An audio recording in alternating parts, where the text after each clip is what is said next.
আমি মোহিত করাতি 2022 টেট উত্তীর্ণ। আমাদের আজকে একটা কর্মসূচি রয়েছে, শান্তিপূর্ণভাবে গণতান্ত্রিকভাবে আমরা আমাদের দাবি জানাবো। শিক্ষামন্ত্রী 11 তারিখে বলেছিলেন 2 দিনের মধ্যে নিয়োগ বিজ্ঞপ্তি প্রকাশ হবে, কিন্তু 2 সপ্তাহ হতে চললো, এখনও নিয়োগ বিজ্ঞপ্তি প্রকাশ পায়নি।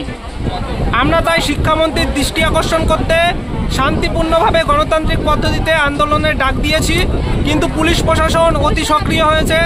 গতকাল থেকে আমাদের মেল করেছে যে আন্দোলনে আসবেন না।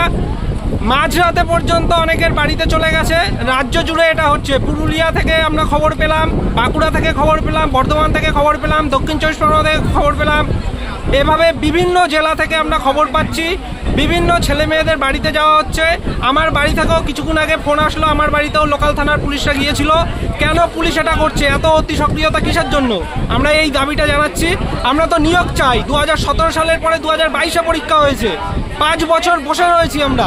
তারপরে পাশ করেও 3 বছর হতে চললো, এটা 2025 চলছে, এখনো নিয়োগ বিজ্ঞপ্তি প্রকাশ হয়নি। বারবার প্রতিশ্রুতি দেওয়া হচ্ছে, কিন্তু কথা রাখা হচ্ছে না। আমরা তো তার প্রতিবাদেই নামছি।